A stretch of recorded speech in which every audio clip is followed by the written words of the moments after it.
Hey folks, welcome back to the Husker Big Red YouTube channel. I'm Chris Peterson, and joining me as always is my co-host is Danny Gillette, and we're back here on this Thursday morning to talk about some Nebraska football and the transfer portal.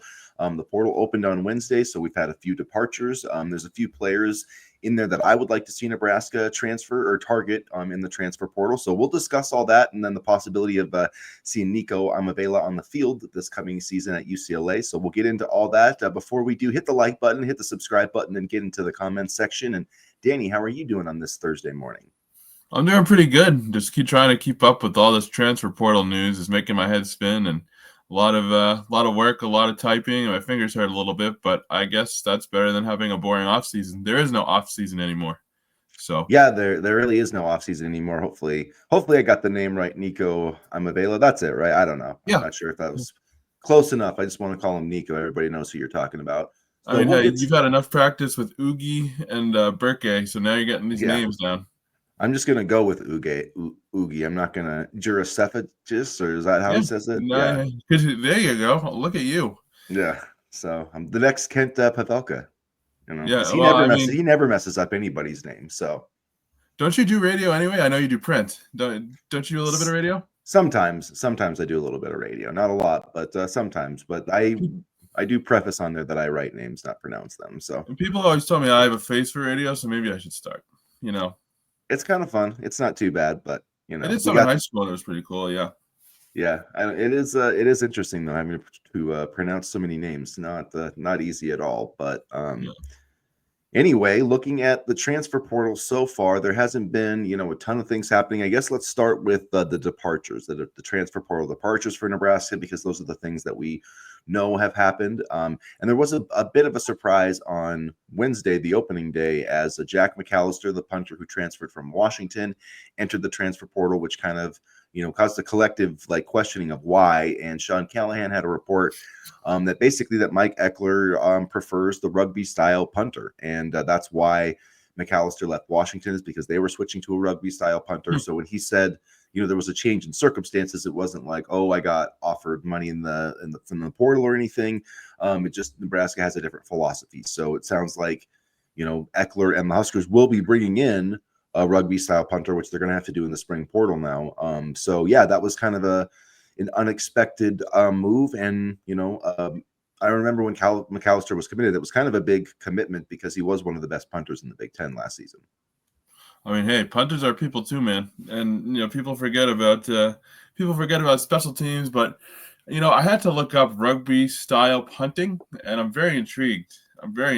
So hopefully they can bring somebody in, and I mean, Camden is still on the roster. I remember when he committed 2 years ago, and I'm kind of interested to see the punter battle. One of my editors suggested that I do a deep dive at punter, so maybe I'll do that today. But it was a bit of a surprise. But looking now at it from that philosophy, Nebraska going in a different direction in terms of the way they want to utilize the punter, it makes more sense now. Yeah, it's a little bit different. It's a little bit of a different philosophy, doing the rugby style punt as opposed to kind of the traditional, drop back punting. But it is what it is. I mean, it's worked with Eckler before. I think the thing is it does allow you to tap into some of the more professional players. Like if you've heard Brian Buschini kind of talk about some of the older guys coming to take punters' jobs, that's something he kind of talked about. That's what he's talking about, essentially, this rugby style punter. And so teams will kind of recruit the guy. I think they play Australian rules football or even just rugby, and they bring him over. And so sometimes you do have guys that are 20 excuse me, 28-year-old freshmen or whatever. That's kind of what Brian Buschini, who was the punter last year, kind of alluded to. But yeah, I think it's a good idea. I don't really know enough about it to say why it's better one way or another. It's just, it kind of gives you, I would say it's probably harder to return because it has that little bouncing, that rolling bouncing type of thing. And it's kind of, they kind of kick it to the side. They kind of kick it directionally. And I think that kind of forces the returner to waste some energy or some motion kind of collecting the ball. And then I think the idea of it rolling around and the bouncing kind of gives your coverage team a chance to go down there. So I don't know. I think some of it too has to do with protection wise. you're kind of rolling out your punter and away Yeah. from the blocks too. So yeah, I think it definitely takes away from, or lessens the need to have like a guy that can just boom the heck out of the ball in the air. Now there could be less of more struggles like pinning the ball inside the 20, but it just depends on the quality of punter you get. So add that to the list. That's probably one thing Nebraska will be adding here in the next few weeks as a new punter, because I don't think it's going to be Camden Cook based on he's not a rugby style punter, I don't believe. So I mean, maybe he can adjust to that, but yeah, I'm assuming that they're going to find somebody in the next few weeks to take over that job. Probably somebody that Eckler knows or is either scouted. So that'll be interesting to see, who that is. If you look at one of the huge problems Nebraska had last season, it was blocked kicks. So I know the regime and coaching, and Mike Eckler is a lot different than Ed Foley, but a rugby style punter may not be a bad idea, because it also keeps the defense on their toes, or the special teams defense on their toes as well. So I'm gonna have to look more into the rugby style punt, but it's a practice that many teams use, and just from researching what I have about it, I'm in favor of it. Yeah, and I think I know the rugby style punt is part of the idea is to limit returns. So Mike Eckler's had a lot of success with that, and it makes sense. I think to try to bring in somebody that he wants, a punter who's going to use the style that he's familiar with and that he's had success with. So I'm glad that all happened, and it seems like it was an amicable breakup, and I don't think Jack McAllister is going to struggle to find a spot. Michigan could be a perfect landing spot for him, because they have been looking for a punter, and they've added like kickers the last 2 spring windows. So keep an eye on them. But he'll find a job somewhere. Like he's too good of a punter not to be kicking somewhere next season. So the other guy that left was Alex Bullock, entered the transfer portal, but he hasn't been with the team this spring, according to Sean Callahan. So I mean, that's not like a huge surprise. And I mean, we haven't really mentioned him in the wide receiver room, but that doesn't mean he can't produce somewhere else. Thomas Fedoni retweeted him and said that he was the best route runner that he'd ever seen. So it'll be interesting to see where Alex Bullock winds up. But yeah, it's not a big surprising departure though for the Huskers. When you look at the wide receiver room now in comparison to 2 years ago, I mean, it's night and day. And ultimately, there's just not enough room for a guy like Alex Bullock. And I think, honestly, Dana Holgerson's offense is not suited for him. Bullock is a very good route runner, but he doesn't have that, breakaway downfield speed or that explosive playmaking ability. Thomas Fedoni's endorsement, I kind of just chuckled at it now, but Bullock was probably one of the best route runners on the team at one point, and he had good hands. So I don't think Fedoni is too far off. But I think for what Holgerson wants to do, and for what this offense wants to do, Bullock's type of receiver is kind of not suited for this offense. Yeah, and just too many guys ahead of him. I mean, it's just gonna hard for him to work his way onto the field. I don't think he really contributed that much last year. So best of More luck to so in him. 2023 when we couldn't pass the ball, honestly. Yeah, for sure. But yeah, best of luck to him. I'm sure there's going to be more guys entering the portal in the next few days, in the next week or so. I don't think it's going to be anybody like any starting caliber players, but yeah, there's going to be some more guys that hit the portal. On the flip side, though, looking at transfers that Nebraska should be interested in. Now, Matt Rule said like they're not going to be super active, and I don't think that they will be. No. But I do think that there's a few spots where they could use some depth, where there's depth or is at least a question mark in the three. Well, I guess 2 positions mainly that I'm looking at, which is running back and defensive tackle. Those are 2 positions I think objectively you can look at them and say like there's a question mark about the depth. Now, maybe the guys on the roster will answer those questions this fall, and maybe that's what the coaching staff is relying on. However, they are light for a Big Ten team. I mean, you look at the backfield, and outside of Emmett Johnson, there's 9 career carries in the backfield for 7 yards. So, I mean, to me, that's worrisome. That's a worrisome thing. And I know everybody's talked up Quentin Ives, but I'm just saying like there's a guy from Illinois that just entered the portal, Josh McCray, and he ran for over 600 yards last season. He had 609 yards, average 5.2 per carry. He's a senior. Like, I think it would be worth kicking the tires on a running back like that. I know that's probably going to hurt the feelings of Quentin Ives and Mekhi Nelson, but that's just the way. Like, to me, I think Nebraska would be a better team with a guy like Josh McCray. I mean, he's 240 pounds. Now, I'm not saying they have the NIL budget to get him. I have no idea. They probably spent most of their money. They spent a lot of money on Rocco Spindler. They probably, Nebraska, I mean, to be honest, let's be honest, Nebraska probably overpaid for Rocco Spindler. So I don't know how much money they have left. And they had to, I think, though. I really think they had to. So yeah, they had to, but that was a decision that they made. So, they look, because like Joe Cotton is a offensive tackle who is in the portal from South Dakota. Like, he would be probably a great fit, but probably not going to have the NIL money it's going to cost $1 million to get that guy. So just based on the interest that's there. So I don't think that that's probably going to happen, but Josh McCray is a guy I would like to see them maybe kick the tires on. There's also a running back from North Dakota State that just entered the portal. So I don't know. I think that would be worth exploring. Just like I said, I mean, I get that Quentin Ives, probably deserves an opportunity, but at the same time, I still think it's a risk to have him be a running back too. Because look, if Emmett Johnson gets hurt, like, is Quentin Ives really ready to be a starting running back in the Big Ten? Like, that's a question you need to ask yourself, and I'm not sure what the answer to that is. Well, how else are you going to find out?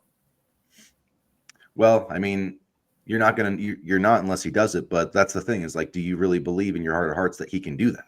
And when you have other guys out there that have produced. This is also not a running offense anymore. So I don't know if Emmett Johnson, you can't win in the Big Ten unless you can run the ball. I don't care what anybody says. You can't win in the Big Ten unless you run the ball. I mean, sure, but I mean, I don't think you pay for a guy like McCray when, I don't know. I just don't see running back as a need necessarily. I think offensive tackle, sure. I mean, absolutely. When you look at the depth of tackle, I think that's a more pressing need, but I'm not so concerned about the running back position. I'm not like that super concerned about it. I just think if you have a chance to get a guy that's proven as opposed to a guy that's unproven, like, to me, I just think that that's hard to pass up, and I don't know what he would cost money wise. I mean, that's all like factored into it. But it's just like, to me, if you're going to be a playoff team, like, I just think you have to, or going to try to be a playoff team, you just have to look under every single rock. And maybe they really do. I'm not in practice every day, so it's not like I can personally evaluate Quentin Ives. So they would have a better idea than I do of if he's better than, Josh McCray or another running back out there. I'm just saying, like, if they have any doubt about that, they need to go and get somebody. Because, like, if we get to the point, like, all I'm saying is that if we get through the season and, something happens to Emmett Johnson, who's a 200-pound running back trying to get through a Big Ten season, and Quentin Ives has to play and he's like not up to snuff or whatever, like, I just feel like that's something that Nebraska could really regret, when it could be, I don't know, I feel like it would be easy to add a veteran running back to this room. And I get that could ruffle some feathers, but at the same time, that's why they call it show business, not show friends. Like, I mean, it's college football, but it's a business. And, so, like, I get it. And I get you don't want to ruffle feathers, but you're also trying to win games here. And so I'm just not sure if, another running back wouldn't help you do that. I agree. I mean, I definitely agree too on the injury point of it, because I remember 2 years ago in September, it seemed like our entire running back room was hurt. And that was early on, but I think you just roll with what you have. I mean, clearly the coaching staff likes what they see there. So, I mean, maybe, a guy like Nelson is really balling out in practice. Maybe Quentin Ives is really, making a name for himself there. I wish we could see practice. That would be pretty cool. But I don't know. I think honestly, I think they're going to roll with what they have, and we'll see how that goes. Yeah, I think they probably are too. The other thing I really liked McCray is because, he is 240 pounds, whereas, Johnson is 200. And I think they have Ives listed at 205. He might be a little bit bigger than that. But anyway, just would add a different element. I just think it's worth a discussion point. At any rate, one player I do think that they should definitely, look at adding. I mean, besides the Joe Cotton guy who's from South Dakota. I mean, Wisconsin's kind of in the mix with him, Iowa. But there's a defensive tackle from Vanderbilt that I think would be worthwhile targeting. Demarion Thomas is the guy that I'm thinking of. I was just blanking on his name for a second. So the reason I think that this would be a good addition, they've never really replaced Nash Hutmaker in that, in his size. Riley Van Poppel is obviously going to be kind of taking over that spot for Ty Robinson, and then for the most part, I guess it's going to be Elijah Judy kind of taking that role as a nose tackle type. So I don't know if you could get a guy who has started games in the SEC, who's 330 pounds. I mean, I think that would be worthwhile. He had 34 tackles, 2 tackles for loss and a sack last year. So a pretty productive player. But again, I mean, a lot of this too comes down to like how much money do you have in the NIL budget, because there's probably not a lot. And so I don't know if there's going to be enough to get this guy or not. I agree. I think he would be a good addition too, because the defensive line is really young, and bringing in someone like him who has that upperclassman experience could definitely be an asset to the room. And I agree with you. I don't know how much they have in their NIL budget, but he would definitely be a worthwhile add. I would say, in my opinion, just because we were talking about it, that a defensive tackle add would be a little bit more pressing than a running back at this stage. But again, we'll see how the money shakes out. I don't know either exactly how much they have, but I wouldn't mind another defensive tackle, if nothing else, just to bring along the room. I mean, Tyson Terry said on Tuesday that he was going to be kind of healthy by November, hopefully. So that kind of takes him out of the equation for this season at least. So I don't think adding another defensive tackle would be a bad thing for the room. Yeah, especially a guy who's more of a run stuffer, can play on rundowns. Because pass rushing, I think Nebraska is okay for the most part, but I do worry a little bit about the run defense. So I mean, we'll see. Yeah. I do think that Van Poppel's going to hold up okay, and Judy, but I worry about the depth, because if one of those guys gets hurt, then all of a sudden you don't have. I mean, where are the other 300 pounders on this D line? So I just would really like to see him add another like 320, 330 pound guy that's got some experience. So we'll see, though. Nebraska has not shown interest in anybody yet that I've seen. So at this point, they're kind of resting on their laurels, which isn't surprising. I mean, it's easy for us to look and say, oh, they should add here, or whatever. But we don't know what the NIL budget is, for one thing. I think if it was the right player, the right position, they might add some, but they're definitely going to be adding a punter. Outside of that, though, I don't think anything is guaranteed. Out of all the positions that we thought Nebraska would add, I don't think punter was on my list necessarily. But, I was thinking about it too the other day, and pass rushing defensive tackles are important, no doubt, but I think you're going to see a lot of it come from the linebackers. And it's important. And I'm not dismissing, pass rushing defensive tackles, but I think with this defense, where you're going to see is a lot of the Florida boys can, kind of take that role over as pass rusher. And, it would be great if we could get some pressure up the middle from the defensive tackles. But like you have mentioned before, those are hard to find, because every team wants a defensive tackle like that. So we'll see. But yeah, I'm not sure if Nebraska's going to add anybody. I wouldn't be surprised if they didn't, but we'll see. Yeah, I don't think they. I'm thinking back to, last spring. I don't think they did really add anybody. So no. I don't think they added anybody at all. So I would expect it to be pretty similar for that. They got most of their needs addressed already, which I think is smart, because this is going to be an expensive, probably transfer window. So we'll see how that goes. And I guess so. Our last topic will shift to just a little more transfer portal talk, because there's not a whole lot else going on. So Nico Iamaleava is going to, according to Colin Cowherd and others, commit to UCLA. He entered the portal with a do not contact tag, and it sounds like he's going to be making a little bit less in NIL than he did from Tennessee. So this whole thing kind of blew up in his face a little bit. But I don't know. A lot of people are really ripping this kid, and I understand it. Like, I get it. But at the same time, there was a lot of college football quarterbacks last week that went to their programs and got their deals renegotiated because of Nico. and nobody's ripping them. And they basically did the exact same thing. So like, I guess my point is going back to the whole thing of where it's not, this isn't show friends, it's show business. Like if you're going to ask for more money, you better make damn sure you're worth it. And the company you're asking it for like values you. And that's where Nico made his mistake. He asked for $4 million a year when he's not a $4 million a year quarterback. Because if he was, you know what? You can bet your ass Tennessee would have paid that money. Yeah. And I don't care what anybody says about culture. And like, yeah, culture matters. But I mean, at the end of the day, like talent matters more than culture. So, I mean, like they probably matter equally. But like you can have a good culture, but if you don't have the talent, like it isn't going to matter. So like you need to get talent and find a way to build a great culture with talent. But like you can't win championships on culture alone. And when people, say stuff like that, it just kind of annoys me because it's like, yeah, like I get it, but you're not gonna like, you can't build a team of Alex Bullocks and expect to win anything. Like I'm sorry, but that's the reality. Yeah. Well, I also think too it was, and I know his dad Nico's dad is negotiating deals. I think how they went about the negotiations and how public they were made it so that people didn't like him. And honestly, I have my questions about him as a quarterback, but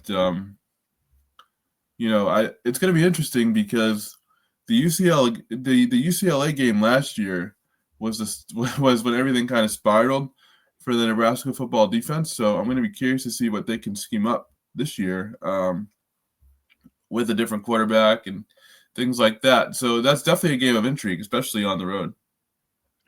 Yeah, and that's the whole situation. I think is kind of interesting, and yeah, I just don't think the way they went about it was the right way.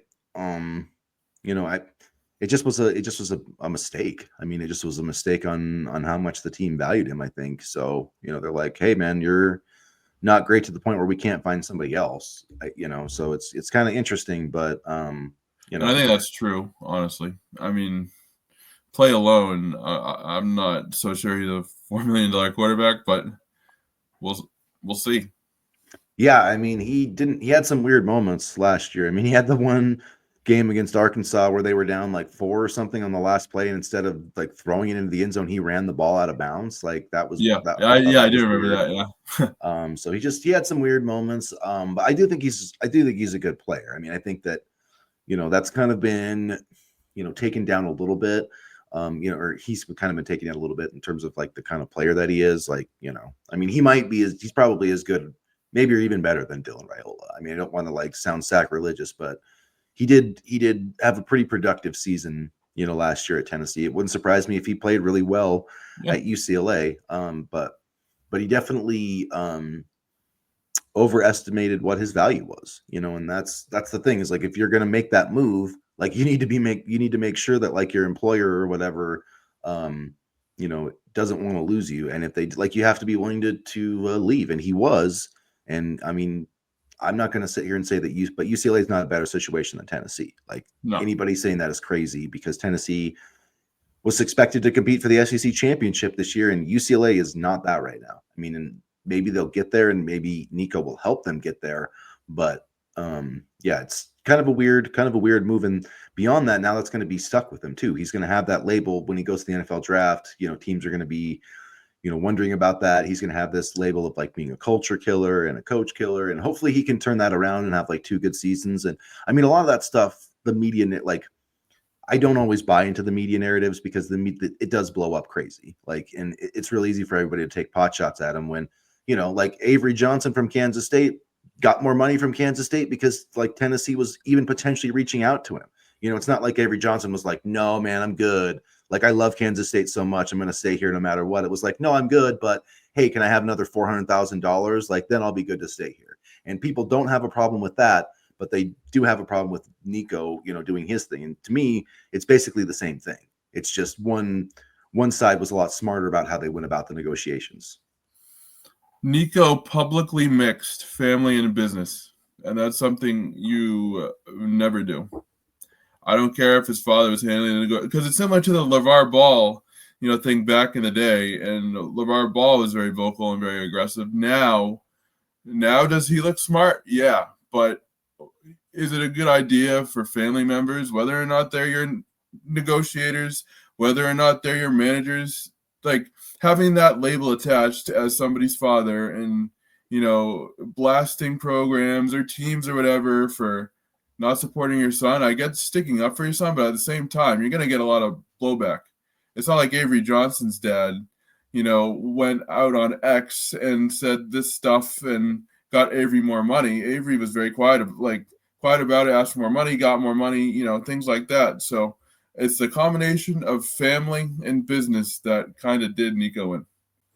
Well, I think it's just, the negotiations broke down and he just overestimated what his son's value was. So, that's just at the end of the day, that's what happened. Because if this was Arch Manning and he hit the portal, you know what I mean, he would get $4 million, probably more. And that's just where it is. And so but yeah, I mean, one side handled it the way that you're supposed to and one side didn't. But, just I don't know, this idea that I just think that there is no loyalty. Loyalty is, whoever is going to pay you the most money. And that's at the end of the day, that's what it is. Yeah, exactly. For coaches, players, I mean, players aren't loyal to their school. Well, coaches can leave the next day. Look at Terrence Knighton. Look at Tony White. Yeah.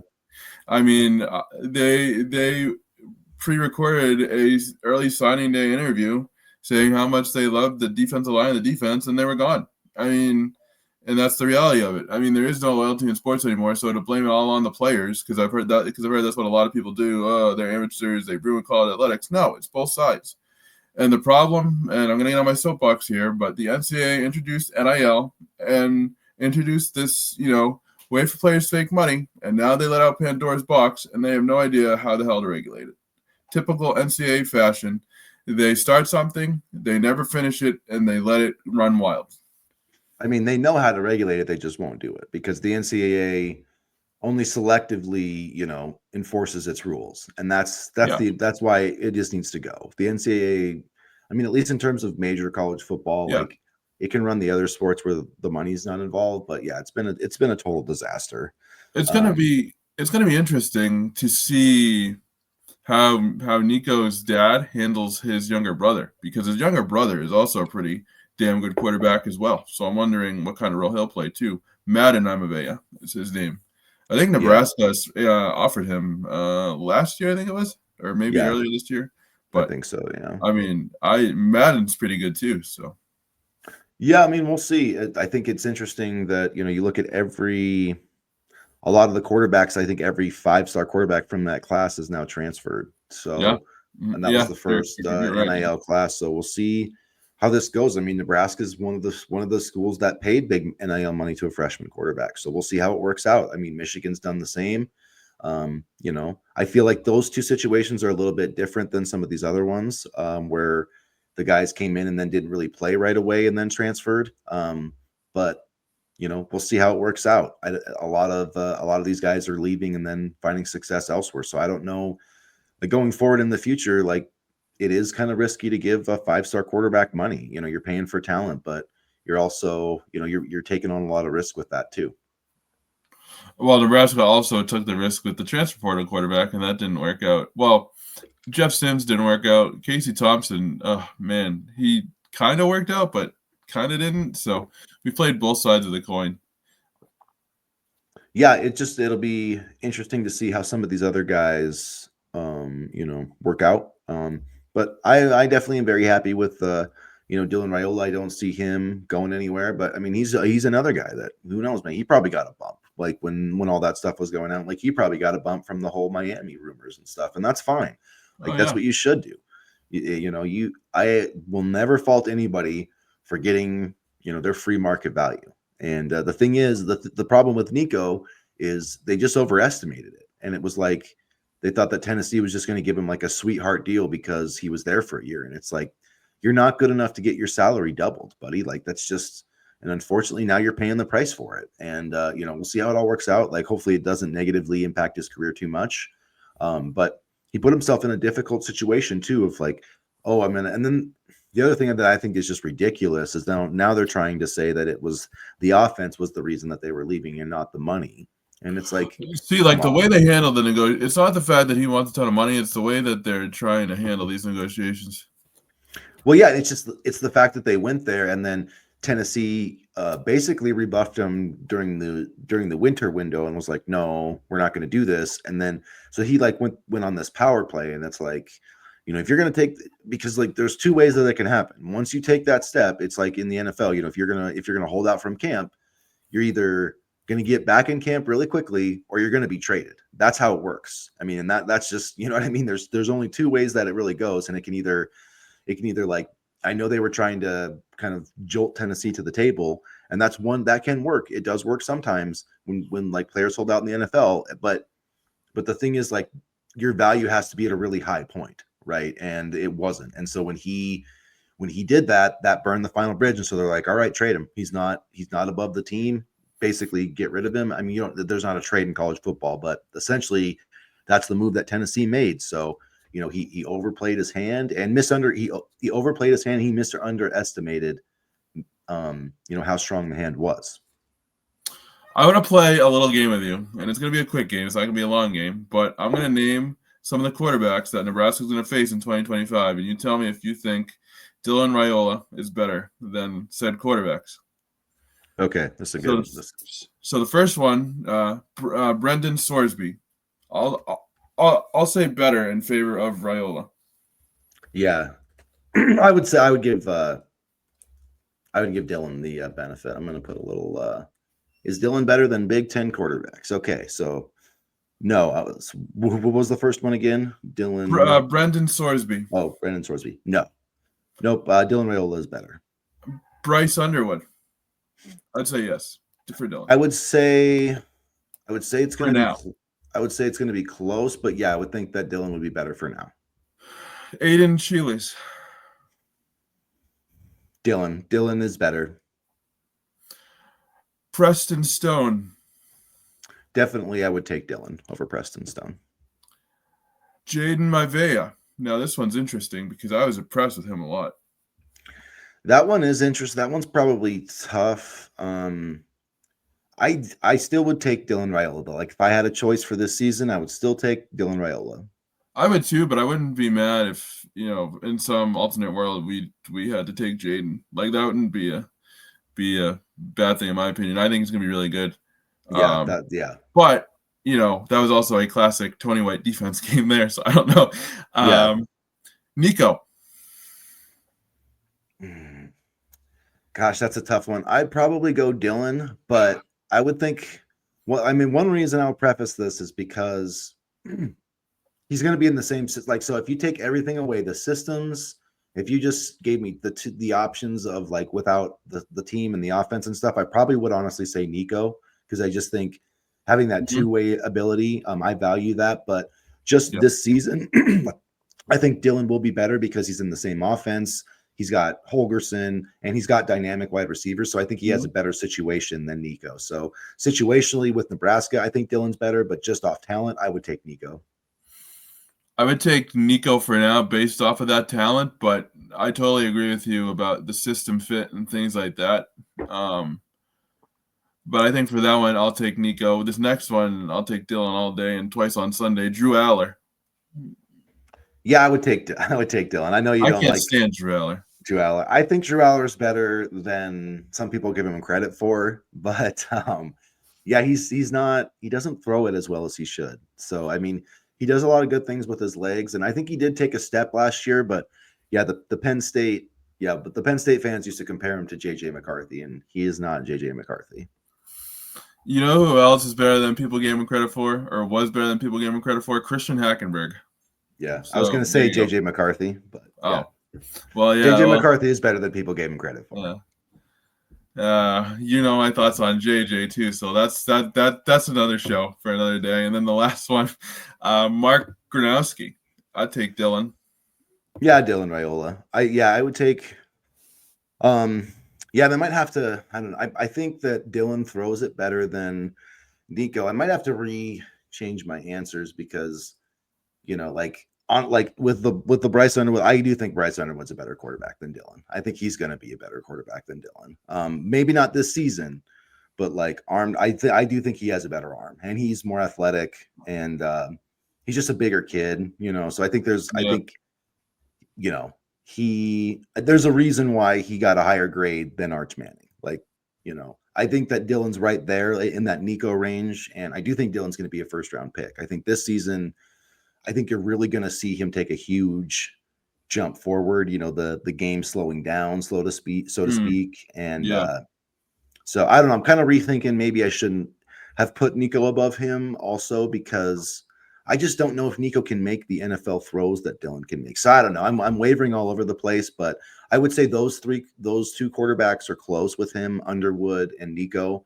I think, and then I would say Julian Sayin from Ohio State also is in that mix. But outside of that, nobody has more talent than Dylan Raiola in this conference. And frankly, I think you could probably say the entire country outside of, maybe like Arch Manning and, a couple guys like that. But Dylan Raiola can sling it as well as just about anybody. I agree. I really like Maivia, but I'll be interested to see if it was just because Nebraska's defense was bad that day. I still have nightmares of Malcolm Hartzog getting beat on some touchdown routes. So maybe it was a defensive scheme, but I did like Maivia and what he brought for USC. I thought he was a good scheme fit for them when we played him, and yeah, it's going to be an interesting gauntlet of quarterbacks. A lot of talent there, a lot of potential there. Some still developing, some veterans. But the Nebraska defense is going to be put to the test for sure this year. I think one thing, speaking of like Nico and other quarterbacks, they need to figure out how to stop the running quarterback. I know that's not easy. I'm not saying like it's an easy thing to solve, but they really struggled with that last year. I remember in that UCLA game, I felt like the quarterback ran quite a few times, and then and also in Northern Iowa. Northern Iowa. Yep. And so that's something with some of these quarterbacks like Nico and Bryce Underwood that they can do both of those things. And maybe Dylan can this year with him losing a little bit more weight. And I'm not saying I want like a true read option quarterback, but I do think you need to be able to pick up a couple third downs a game, which he did a few times last year. So, I mean, I think he was a little better runner than, some people give him. It's like people forget how the season went, when the farther we get away from it. So I do think that Dylan could be in better shape, but he also ran a few times last season. So like, let's not act like he was. Once Holgerson took over, that was the other part of it too. But like, let's not act like he was Drew Bledsoe back there. No. Yeah. I mean, Drew Bledsoe also had a gunslinging arm, and I mean Dylan can too. Did that ball pat, Yep. Drew Bledsoe was like famous for that pat on the ball. Yep. Drew Bledsoe. Speaking of quarterbacks that were actually better than people give him credit for, people just forget because he was before Tom Brady, but Drew Bledsoe definitely did more than his fair share in New England. I'll always stick up for Drew Bledsoe. Yeah, Drew Bledsoe was the man, and it's very true. I love that Drew Bledsoe, backup quarterbacks always get the ring, and stuff like that. But he earned that championship ring for the Super Bowl when they won over the Rams because he came in during that Pittsburgh AFC Championship game, like off the bench, threw a touchdown pass. So, like, I love that he actually like got to feel like he was part of winning that championship because he was. But yeah, Drew Bledsoe, you're definitely right. A guy that could use a lot more credit for 44,000 yards passing in his NFL career, 251 touchdowns. So there you go, Drew. Two Patriots fans sticking up for you, buddy. He had the arm that Matt Rule and Marcus Satterfield thought Jeff Sims had. So yeah. Yeah. Back in the old Washington State days. It's crazy that Washington State had him and then Ryan Leaf, like in succession. They had like in 5 years, they had two top 5 quarterbacks. So times have changed. And actually, Washington State also more recently had Cam Ward. So yeah. So they're a quarterback. Are they a quarterback factory? I don't know. Quarterback factory. I don't know. It's up for debate. Maybe they've had more first round quarterbacks than honestly, I think Michigan and Ohio State, because Michigan hasn't their last they've had 2. Okay, never mind. They've had 2, which was Harbaugh and McCarthy, but still, I mean, Ohio State hasn't had very like in the last I'm saying in that time frame, I guess from like 1993 on, I don't think Ohio State's had maybe one. Maybe Cardale Jones went in the first round, and Michigan's had one, JJ McCarthy. So it's pretty crazy. And I want to think like Georgia. Georgia hasn't had a first round quarterback, have they? Well, okay, no, I'm wrong. Stafford was a first rounder. So before anybody else, what though, like 15 that was ago. a while ago. So you So look like at over the last like 20 18. years, Washington State's had more first rounders than Michigan, Georgia, and Ohio State. That's wild. Penn State too. Penn Well, State's had they had Kerry Collins, but I can't remember. He was a first rounder, I think. I can't quite remember. First or second. Penn I think State's not exactly a quarterback factory. They're a running back factory. no, I know, but it's just Yeah. it just like, I'm just thinking going of the names of, but I think you could say that about like Miami too. I'm trying to think who their quarterbacks have been, although they're going to get one in Cam Ward, but He might it's go just first overall. it's funny. But now, where if Drew Bledsoe if it was now, Drew Bledsoe would go to Washington State for like a season, and then he would Yeah. to like Oregon. Tom It's Brady just, would have probably like lasted a season at Michigan and then yeah, Tom Brady. I don't know, because he was a different. He never even was the full-time starter at Michigan. So, I mean, he was, but they tried to play Drew Henson with him all the time. So, former Yankees legend Drew Henson. yeah, former Yankees legend Drew Henson. Yep. He like people speaking of like not giving him Drew Henson was a better athlete than people gave him credit for. Yeah, he was, and he actually was really good at the one season he was the starter at Michigan. He was pretty good. So yeah, it's interesting how that all works out, and I guess we'll wrap up the show there before we get on any more And it's tangents. interesting how that relates to Dylan being better than Big Ten quarterbacks. So yeah. You start talking about quarterbacks that don't get their due, and Drew Bledsoe definitely is a good one in that regard. So, And so is Drew Henson. So the Drews got their due today. The Drews got their due today. So there you go, everybody. That's what you get with the Husker Big Red podcast. So if you want more information, we're actually going to be doing our live chat on Saturday morning. So come hang out with us. And if you want to talk some Patriots history, like we're some great guys, and maybe we'll get to some Nebraska stuff too. So yeah. Thanks for hanging out with us again, you guys. And as always, go Big Red. Go Big Red.